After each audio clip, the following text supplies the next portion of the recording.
Good morning po sa inyo lahat. Isa pang reyugto na ating daily Bible Blessings. Pamagat po ng ating aralin ngayong umaga ay ang ating pag-asa. Ang ating pag-asa. Ano ba mga minamahal, tayo po ay merong malubhang sakit? Dahil sa karamdamang ito, lagi masakit po ang ating katawan, giniginaw tayo at nanginginig, ubo na ubo, at wala tayong ganang kumain. At ang pinakamasaklap ay sa doktor, wala tayong pag-asang gumaling. At mamatay na tayo. Ano po kaya ating maramdaman? Ngayon po tuusin mga minamahal, ito ang kalagayan ng ating mundo.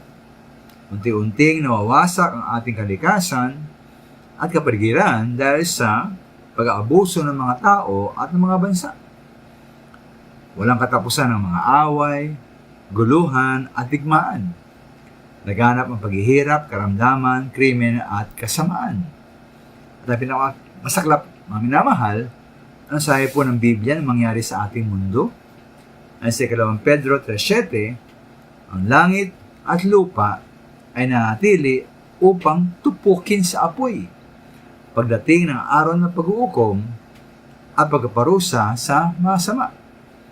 Ayon po sa verse 10, ang ating mundo at ang lahat ng mga bagay na narito ay mawawala. Ngunit paano mga minamahal kung tayo balik sa larawan ng ating karamdaman? Sabi ng doktor, natiyak tayong gagaling. Ano kaya ang maramdaman natin?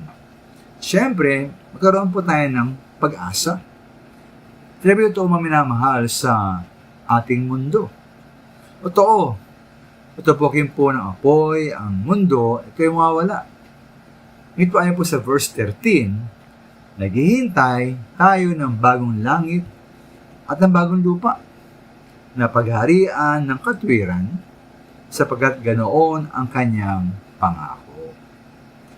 Kaya na tayo magpasalamat. Salamat tayo na ano man mangyari sa ating mundo, meron tayong tiyak na bagong mundo at bagong buhay na nihanda ng Panginoon para sa atin.